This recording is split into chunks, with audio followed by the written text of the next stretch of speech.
Imagine you are a restaurant owner and you're running this business for the restaurant, and your favorite dish, or maybe say your favorite niche, is probably eggs or the omelets. So every other time your colleagues comes in to the restaurant, your customers come in, they order for the eggs, and then you go ahead and boil the eggs. So you go ahead and write the instructions or the steps that you follow in boiling the eggs, probably from cracking the eggs, getting the ingredients ready, putting the eggs on fire, and plus the cooking oil and then the saucepans, then boiling it and until it's done. So once it's done, you go ahead and serve it and you give it to your customer. Then the next time another customer comes in, they order the same thing, eggs. So you also go back and then keep the same procedure again. Write the instructions down step by step. You write and then you do them. Now, time is going to come that's going to be a little bit tedious, especially when you have many customers coming in. So the better way would be writing all those instructions down, and the next time you want to use it again, you just pick that particular, maybe you write it on a paper and probably paste it on a wall or a sticker or anything, and you put it on a wall. And the next time you want to do something like that, you just look at the wall on that sticker and you follow the instructions which are there. Now that's basically probably your recipe for making the eggs, or recipe for making a chapati or any other dish that you like.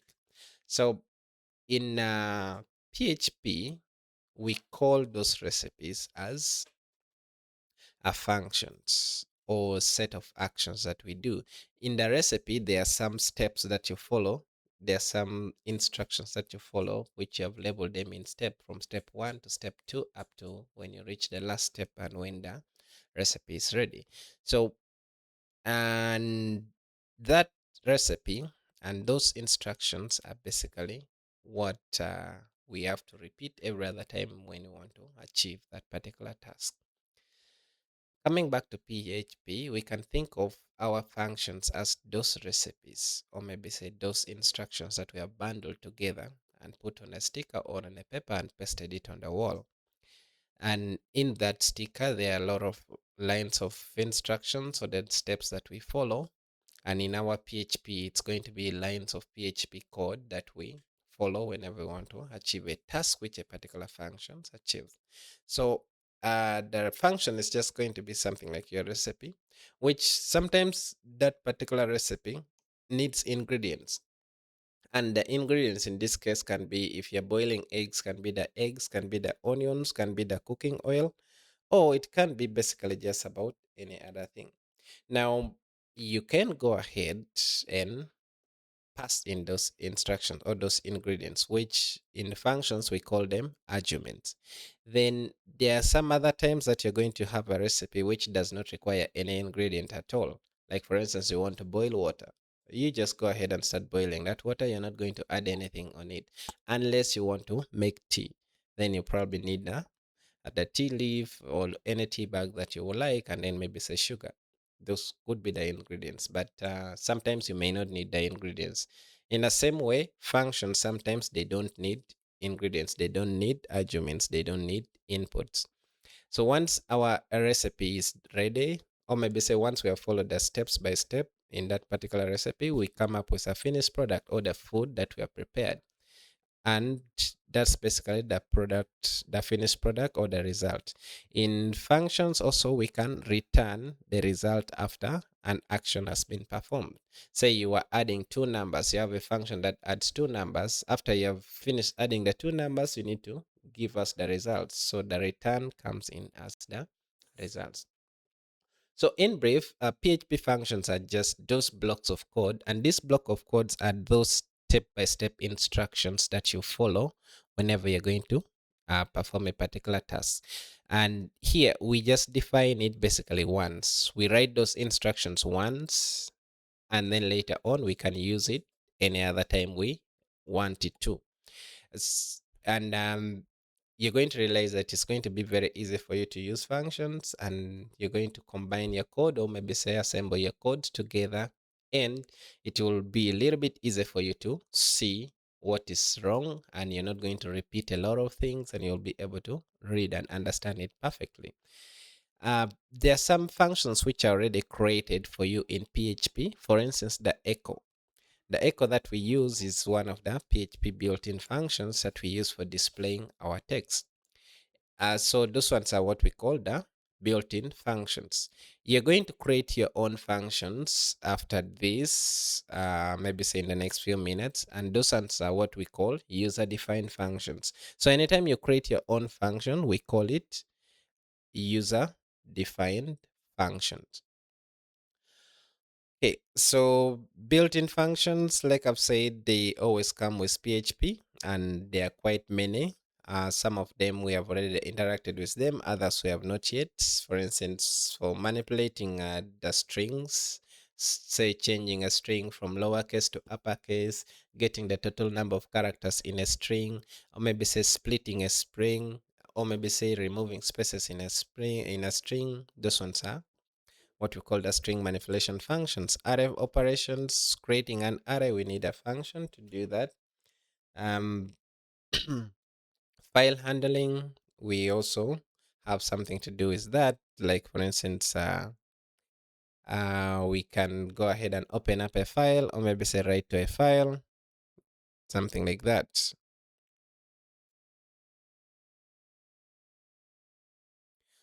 Okay, so these ones are some of the built-in functions in PHP that we have, and just gonna be a little bit interesting for us to work with them at any point in time. So for instance, in strings, like I've said, we can use the string length if we want to get the total number of characters in a string, or maybe say a string position for give us the position of a particular character.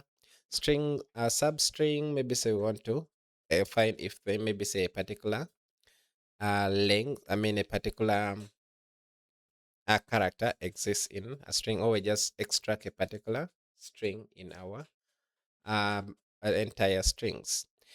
Array functions like the counting, the merging of the arrays, the pushing the arrays. This one's you want to count the total number of items in your array. Array merging, you want to join two more arrays together. Array push, you want to add a new item in your array. Array key exists, you want to check if maybe say a particular S key exists in your associative arrays.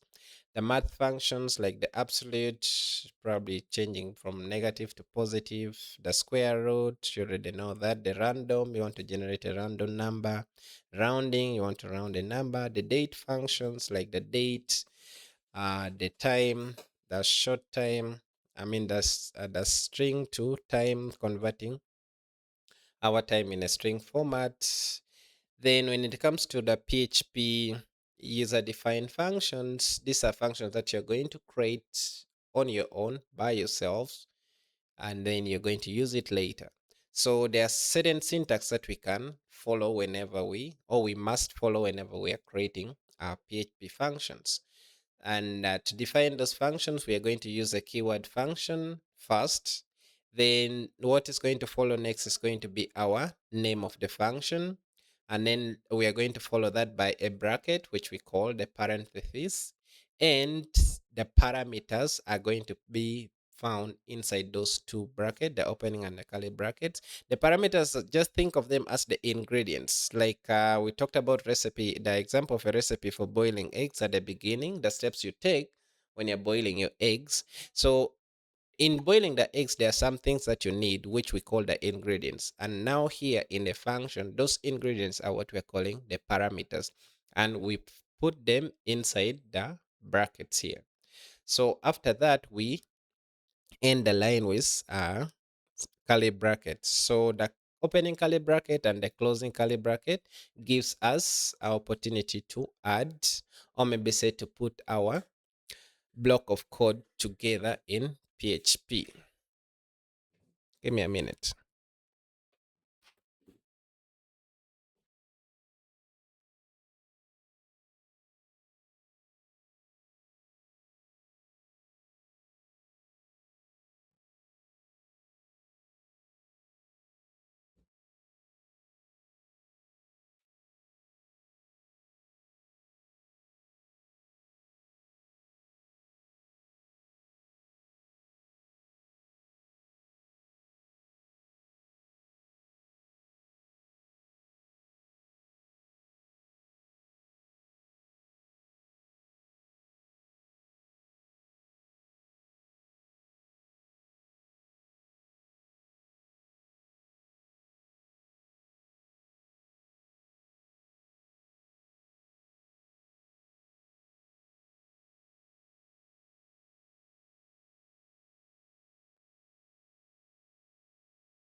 let's continue. So that's just the general syntax of defining your PHP functions. So assuming we want to create a PHP function that goes ahead and greets someone, like I want to say hello and I mention your name, say Joanne or Solomon. Whenever I call that particular function, I just want to display the greeting. This is how we would create a function that does something like that. So anytime you create your function, you can go ahead and use it. When you just create your function, it's just going to sit there and look at you. It's not going to do anything for you until you go ahead and run it. And the only time it's going to run is when you call it. And calling it, we just put the name of the function and then we follow it by the brackets or the parentheses. And in case there are any ingredients which it require, like for instance, we may want to put a name. That's in case when we are creating our recipe, we say that this recipe requires some ingredients for it to go ahead and finish successfully. Or maybe say you want to finish a very particular dish that you're making. It needs some ingredients. Now, if your function also needed such, which we call an argument at the time of calling it, at the time of defining it, we call it a parameter. Then now when it's time for using the function, those parameters, when we're passing the values to them, earlier they were just placeholders, but now we're passing the actual values. Those actual values now becomes what we're calling an argument. Or simply put, in our recipe is just an ingredient. So when you create a function called greet student, this is how you're going to create it.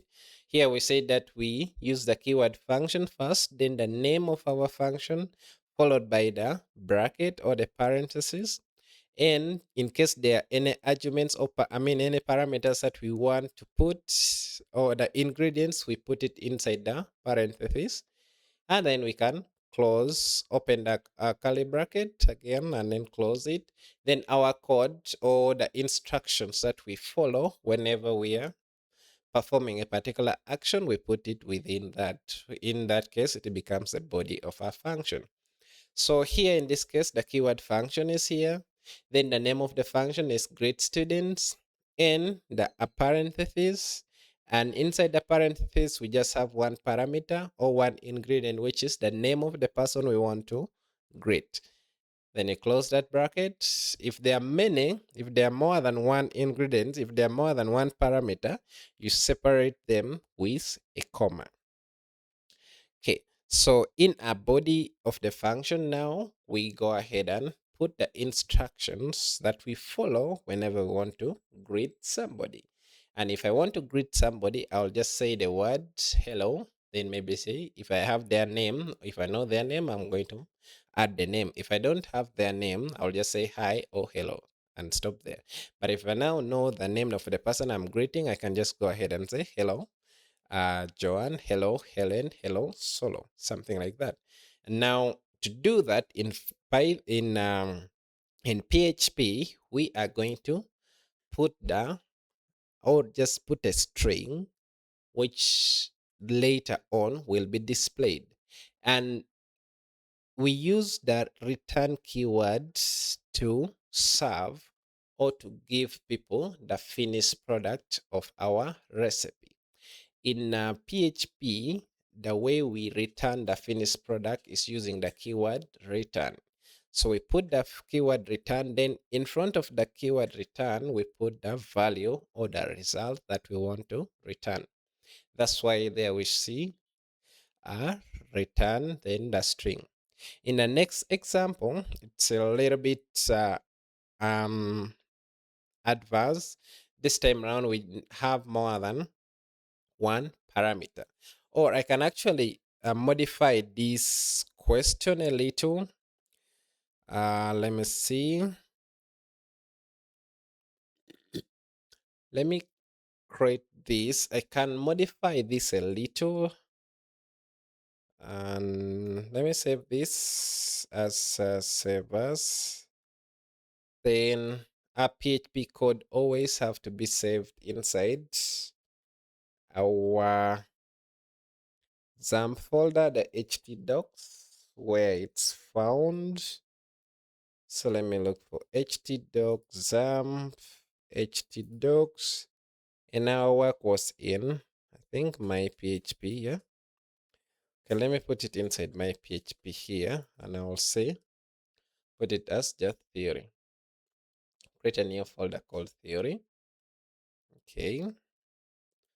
So inside here, I'm going to give this file a name called functions.php. Okay, then down here on the servers type, I look for PHP source files, which should be here. PHP hypertext preprocessor file. Click on that, then click on save. So if I recreate this, function again, I can actually decide to put it in another variable. But anyway, this one is simple. You're not saying the screen. All right, I think I need to share the entire screen just as I actually thought I would sharing the entire screen. Okay. All right, so I'd open Notepad++, then I saved my code in a file. Then now I'm going to go back here and so in this second function here, now we have the parameter that we are going to take in two parameters. The other one only took in one parameter. And this time around, we're going to have a return value also. And to do so, or to do that, we're going to define a new function in this case. Usually I just want everyone to think of parameters, just order ingredients just as variables, PHP variables simply, which we declare them, but this time around inside the parenthesis in a function. That's what I want you to think of as a parameter. Then the arguments later on, they're going to be the values or the actual values that we give give PHP whenever we are using that. So here we define a function called add numbers, and this add numbers takes in two parameters, the two numbers that we want to add. Then inside the body of the function, we just add those two numbers and then we return it using the return keyword. And down there, this is now where we are calling it. So let me recreate the same function, PHP function here. So the first thing is our PHP block or the tag. Then I close that. So I'm going to define the same function still. We use the keyword function first, then space, the name of our function, which is add. Let me just say add two numbers, which is the same as the other one anyway. So I'm going to give it a variable number one. Or I will even be a little bit verbose and I say first number. Okay. Then I'll say second number. These ones are variables. These parameters here, they are simply variables. So if you look at that line, it's just simply a variable declaration. So inside here, what we are doing earlier in this one here, we're just adding the numbers and then returning them immediately. So if once you have defined your variable, like in the previous class, you define your variable, then you go ahead and use the variable. So just imagine on this line of the return, we are just using our variables like this. So that's how we are using our variable. Then we end with a semicolon. So to use this, we're going to, anytime you return a value, just imagine yourself, you walk to the mobile money agent and you say you want to withdraw some money. And once you withdraw some money, in case the mobile money agent fail to give you the money, you're going to complain. You're going to tell them, no, that's not what I'm meaning here. You withdraw money from my line, you need to give me that money. So that's what we are calling the return value here. So on the return, we need to get that value. Now, the next time we call this function here with certain numbers, say 30 and 60, whenever we call this, a PHP is going to run, look for where this function is defined, which in this case is found up on this line. This is where it's defined. So if you imagine there is a silent keyword function here, like this, then that makes this line up to here the same as this one here. And the only that's because I have a keyword function here and I have a keyword function here. I have the name of the function add numbers here. I have the name of the function add two numbers here. And there is a bracket here, and also there is a bracket here. Then inside here, immediately after the bracket, there is a first number. So that means 30 is going to correspond to the first number. Then there is a comma, and also there is a comma. Then there is a 60 here. That means the second number here is going to correspond to what I have here. Now, that is basically what's going to mean. So when PHP sees this line, it just imagines that in this particular position, there is this first value which has been passed 30. Then in this second position argument here or parameter, there is this value here 60. So it replaces all those, then just enters the body here and performs the action, which in this case is going to replace the first number with 30, is going to replace the second number with 60 as we have passed in the order here.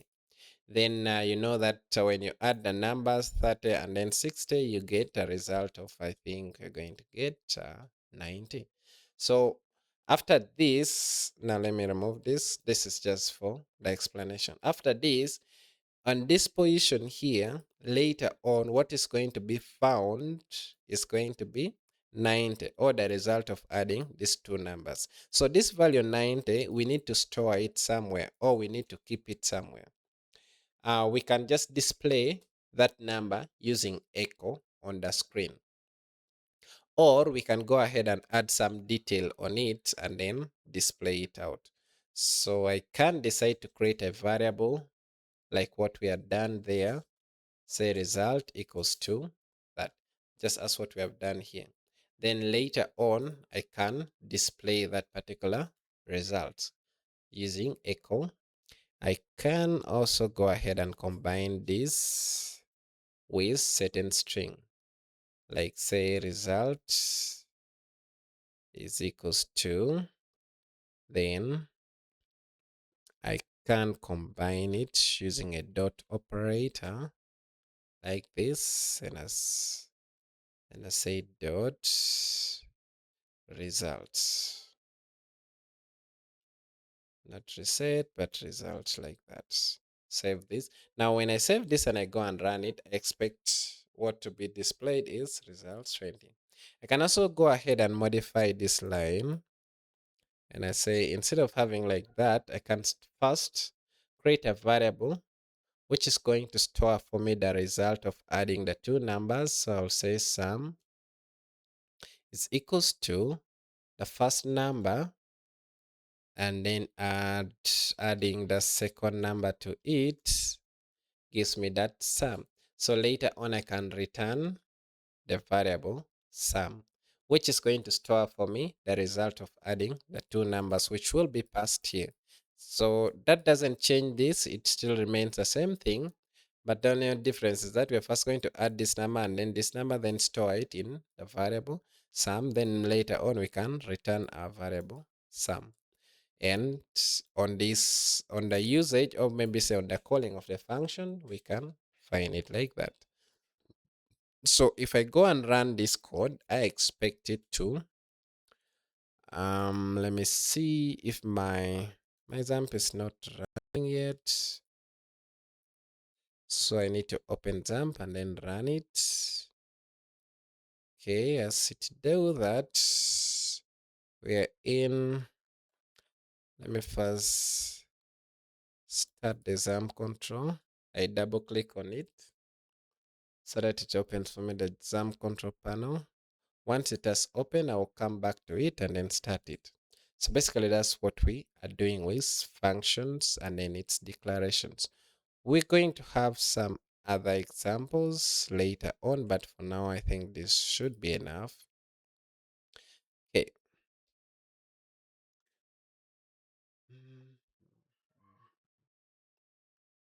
Let me see if this code is already there. Mm, yeah, I think this should be enough. We can also create another function. The one that we had created earlier, say function. Uh, and then we say the name is great student. That's the name of the name that we gave a function, great student. Okay. Then here it was taking the name of the student, or I can even say student, student name, like that. Then I open the bracket. Now here, can actually just go ahead and say echo and do hello,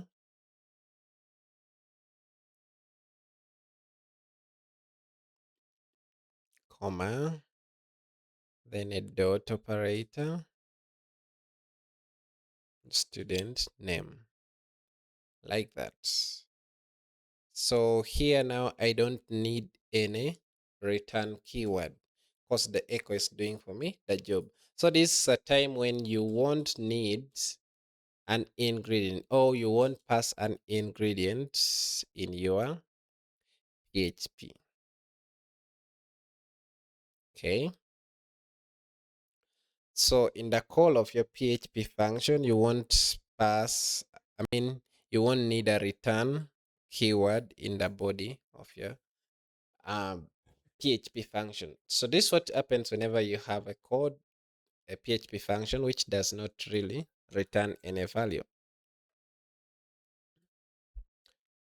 Okay, so yeah, that should be basically enough for that example. Okay, like I've said, the return keyword. So the return value is basically the result in a function that we have finished working on.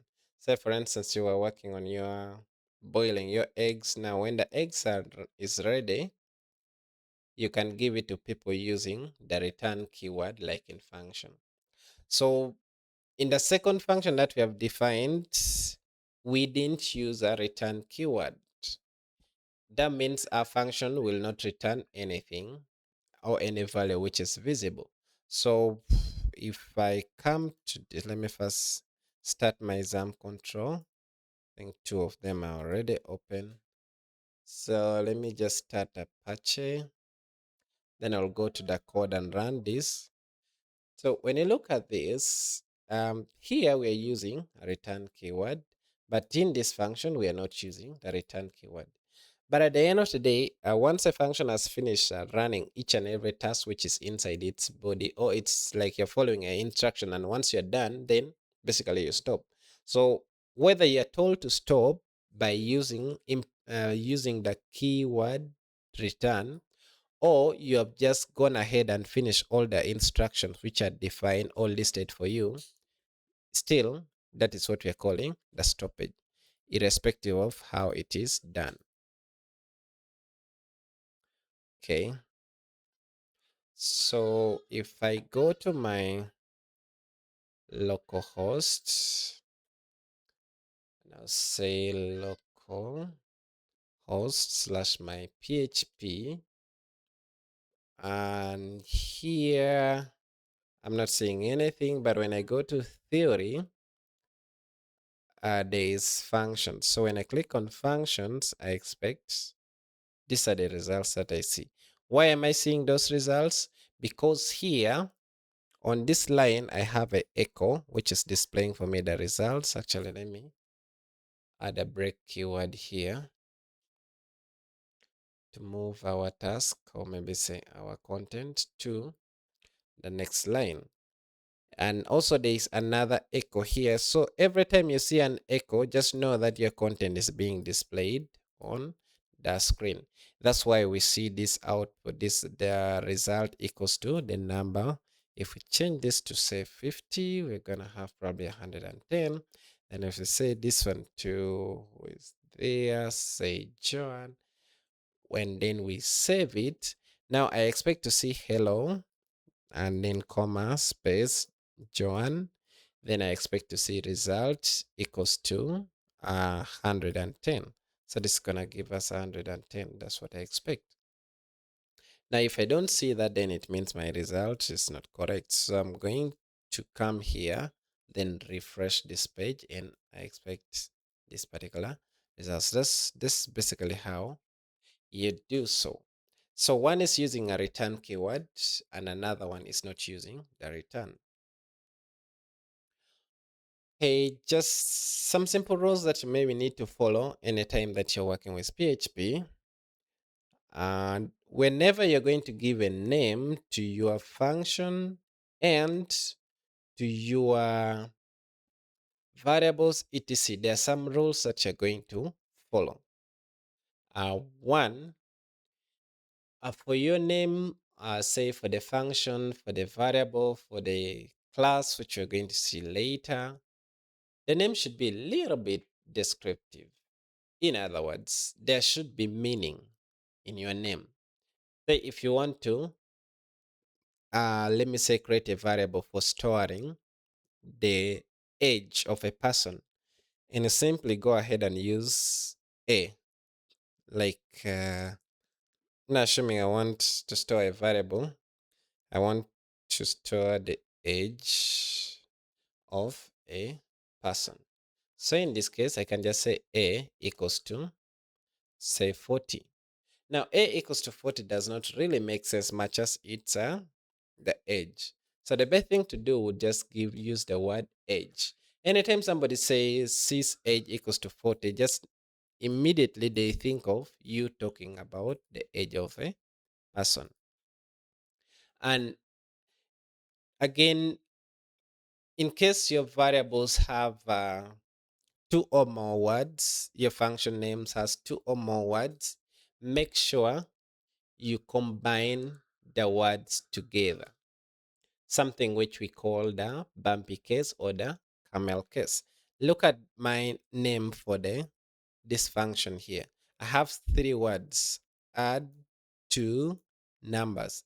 So if I have two or more words, the first letter of my variable, the first letter in the first word of my variable is going to be small letter. Anyway, the first word in that name is going to be small letters, all of it.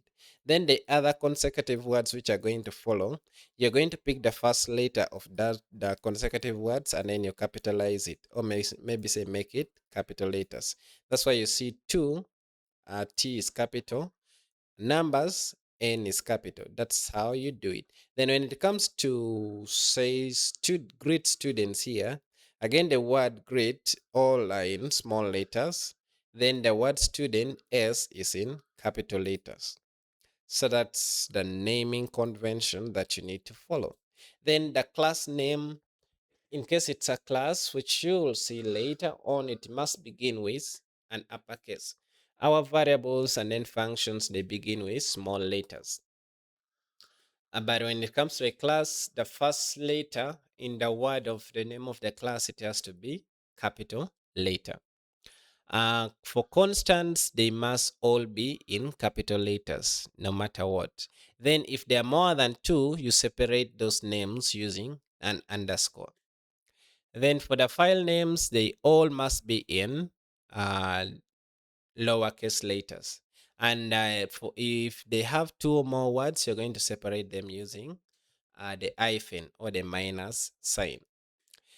there should always be no space at all between the name of your function. Anytime there shouldn't be a space in the name of your function. Okay.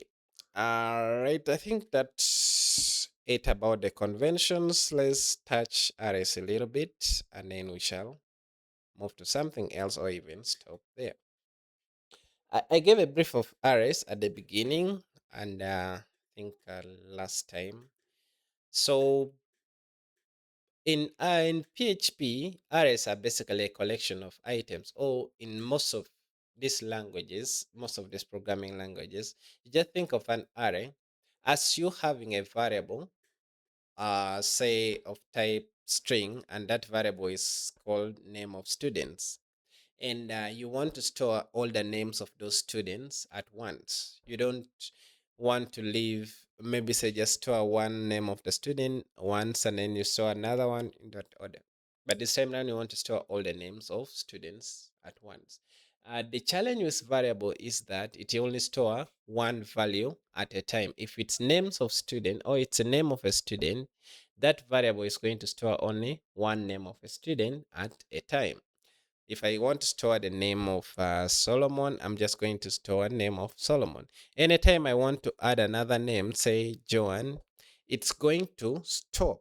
It's going to replace what is inside there first and then put the new name there. So that's why I'm saying a variable can only hold one item or one data item at a time.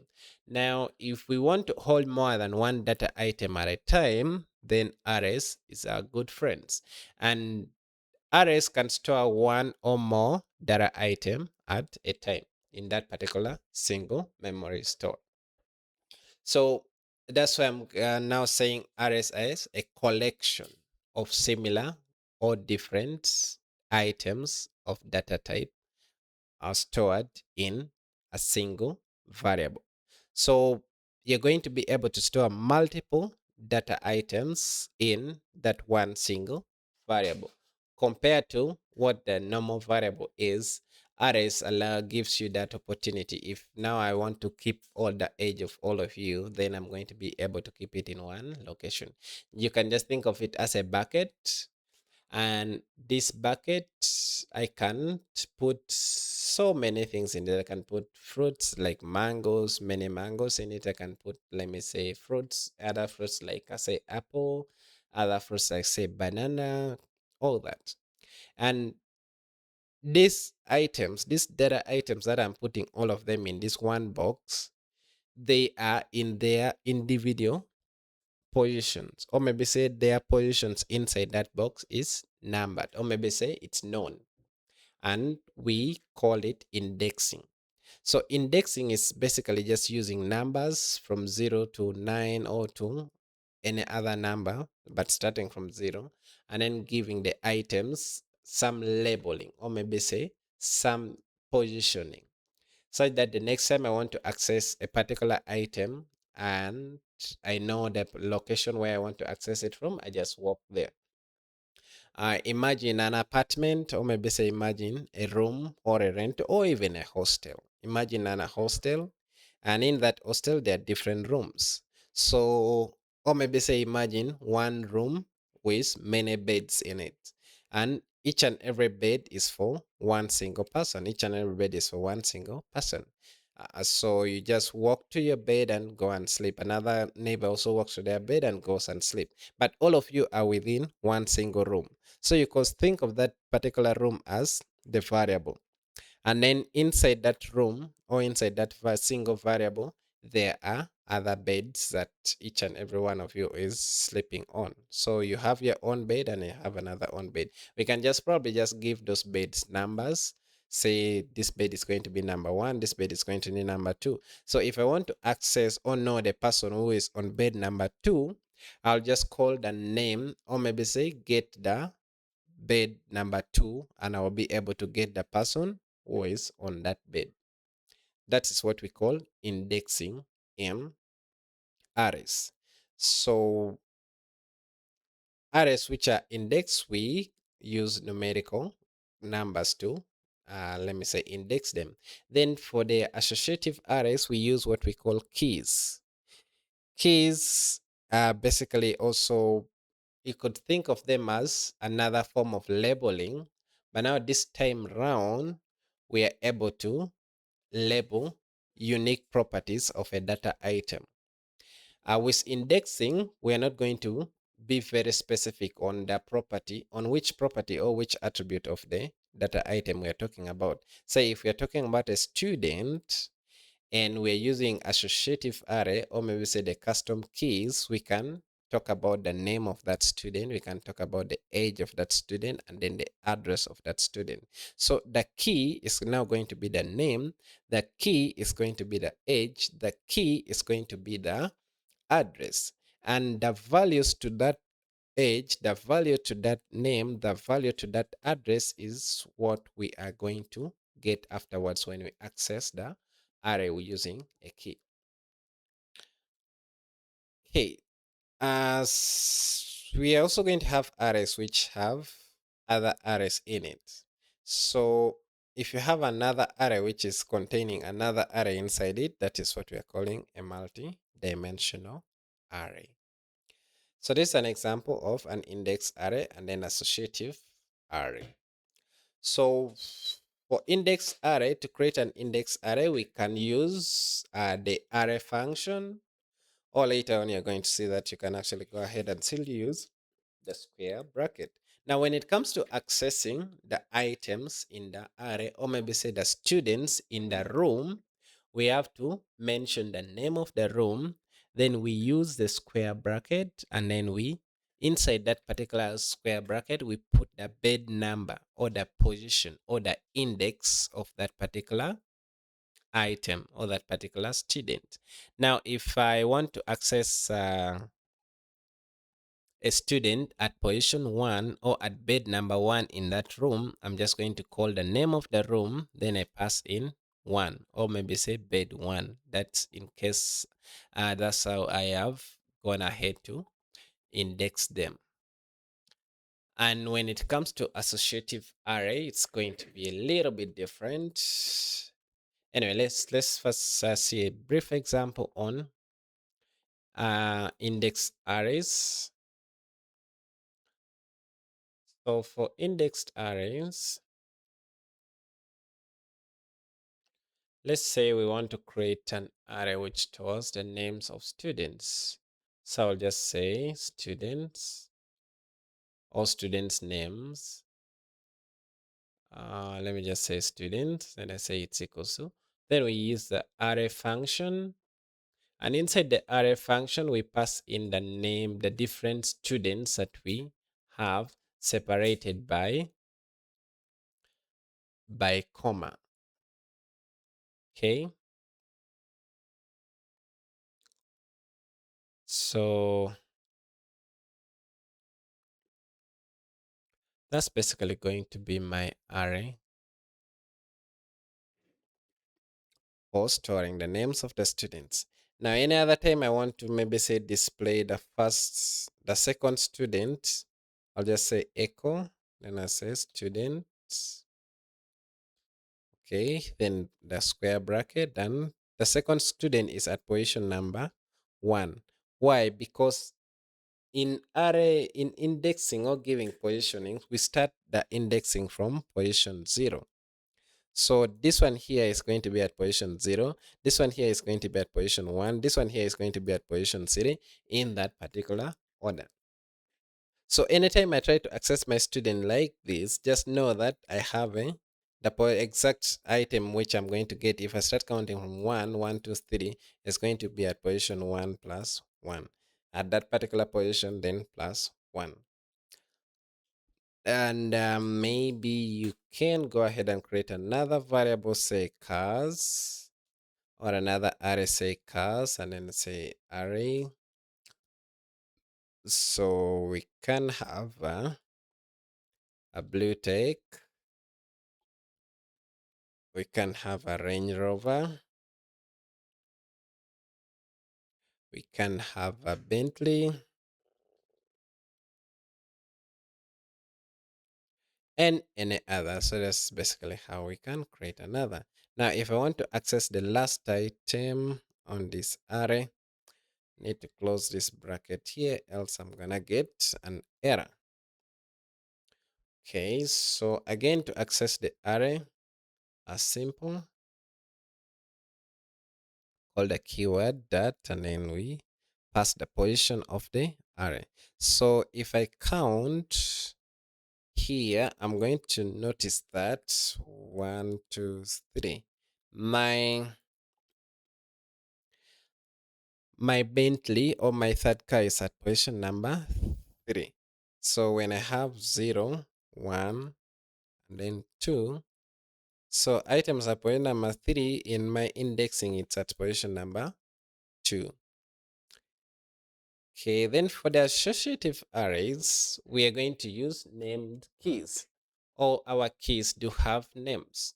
So this is very important whenever you want to go ahead and add description. Say for a particular student, we want to talk about their name, we want to talk about their age, we want to talk about their address, we want to talk about the things that they like and they don't like. So all that, you can't do it without an associative array. And that's basically how we use associative arrays. Still, we give the name of the array and then the array function, and we can go ahead and pass in now the name value pair. So the name, or maybe say the template name here, is what we are going to be passing in.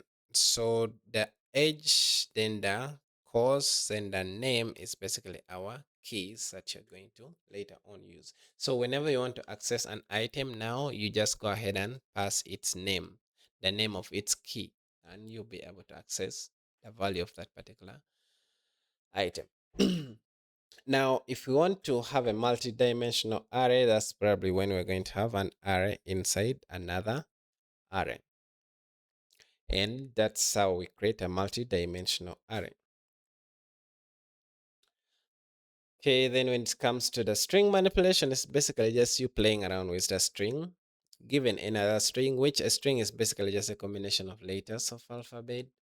So if you have any value which is a combination of letters of alphabet, that's what we're calling the strings, and you can play around with them using the string functions. The most common ones are the string length, which gives you the total number of characters in that string. That string to upper, which gives you the uppercase version of that particular string. Then for the lower, gives you the lowercase version of that particular string. And then the replace helps you in replacing a certain word that you have passed with using a new word, but when on a particular source string that you want to make the changes. Okay, we can go ahead and join two or more strings using the concatenator, or maybe say what we call the dot operator in our PHP. Then operators are basically just symbols, or maybe say formulas. I mean, not formulas, but let me use symbols that we use whenever there is an operation that needs to be performed by a PHP code. And the very most common one is the arithmetic operators, which you're very familiar with: the addition, the subtraction, the multiplication, the division, and one which is different is the modulus division, which gives you the remainder instead of the whole division itself. So the modulus division uses a percent sign as its symbol, and whenever you put it between two different operands, you're going to get the remainder of that result, but not the actual whole parts. Then the assignment operator is the one when we're using the equal sign.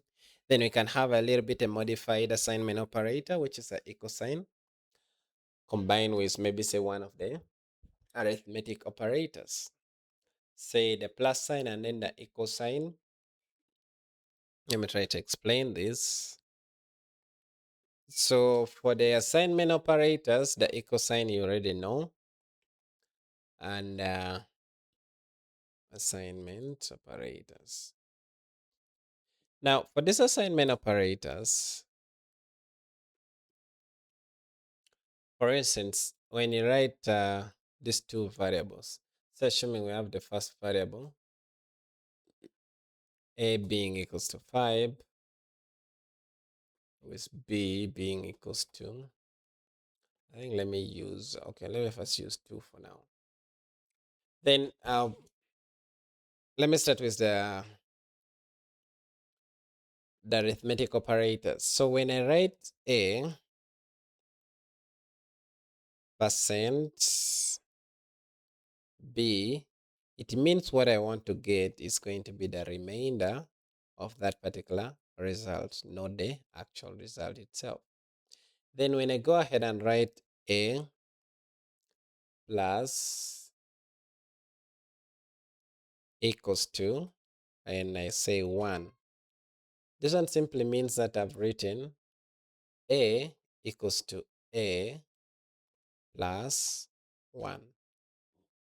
Then when I write, say, b, say minus equals 1, main equals to 3. Let me put 1 so that you don't get error. And it's going to be b equals to b minus 1. That's how it means. That's how you interpret that. Okay, then the comparison operators, I think this one you're already well aware of. It's the equals, when you want to know the equality, we double the equal sign. Just one equal sign does not mean equality. The one equal sign alone just mean pick whatever is on this side, the right hand side, and put it inside what is in the left hand side. That's what the equal sign means. But then when it comes to the double equal sign, that one means that we are comparing the equality. We want to know whether a particular operand A is the same as operand B. Now, with two double equal signs, we can compare the values itself. But then when you want to even compare the type or the data type of those values, then we can go ahead and add the third equal sign. So 3 equal signs is going to compare the numbers if they are the same, or if they look the same, then secondly it's going to compare their data type also. So there is going to be a time when you may need to use that, because what if I try to compare two numbers and I'm from probably where everything's done, then if I'm trying to compare two numbers, but those two numbers are of different types, but those numbers looks the same. Like for instance, in this example, one is a string and then the other one is a number. If I just use two equal signs, they are going to tell me that they are the same because they compare the values only. But now when it comes to looking at the types, then I have to include the third option. I mean the third equal sign. So others, the greater than, and then the less than, the greater than, the equal sign, the greater than equal sign, and then the less than and equal to, you already know them. The logic operators, for the logical operators, it's a little bit different. It helps us in combining two operands, or maybe say two comparison results at once. So in case I'm trying to, I have two conditions that I want to check. Like for instance, I'm checking this number. Say I want to know whether number A is greater than number B, and also I want to know whether number A is also probably a multiple of something else. In I can have two conditions, or maybe say I have two decisions, or main conditions that I'm trying to check. So in that case, to get a final result, I'm going to join this result. Now, starting with the AND operator, whenever we have an AND operator, we're only going to get a result of a true in case the operands on both sides of the AND operator evaluates to true. Anytime that one of them evaluates to false, then the entire result is going to be false. The or operator operates a little bit different. It just says, me, I want one of the operands to be true. The rest, I really don't care about it. Okay. Well, I think that should be enough. Let's finish up with comments. Now, there are times that you may not want to go ahead and add any other character, or maybe say you just want to go ahead and add an explanation in your code, what the code is doing, or which line is doing in your code. So to achieve that, you will need what we call PHP comments. You've probably seen me use PHP comments, but you're wondering what it is. So when I go ahead and add a particular comment in my PHP code, it's simply me telling, or maybe say adding a note to my code, which will later on communicate back to me. Or if I get a colleague and then I want to explain to them my code, then I can go ahead and tell them what it means. And that would be it. So we use the comments later on, or you're going to use the comments to go and add any other explanation. Let me say a part of code which I don't want the PHP interpreter to touch. I'm going to use a comment to do that. So at the end of the day, I'm still going to make sure that my code, anybody who picks and use it, they can easily understand it without even me explaining to them. So we have what we call a single line comment, and then we have another which is called a multi-line comment. A single line comment just comments, or maybe say allows PHP to ignore only one line of code. So where it appears, then up to the end of that line will be ignored by PHP. But when it comes to multi-line comments, we are probably trying to utilize two or more PHP lines, or maybe say add comments in two or more PHP. So this is how it looks like. The first one, the single line comment, we just use a two forward slashes. Then the second one, we use the forward slash, then the asterisk first. And later we have to close it using the asterisk and then the forward slash after. Okay, I think that should be enough for whatever we are looking at. In case you have a question, then I'll be glad to answer it. Right.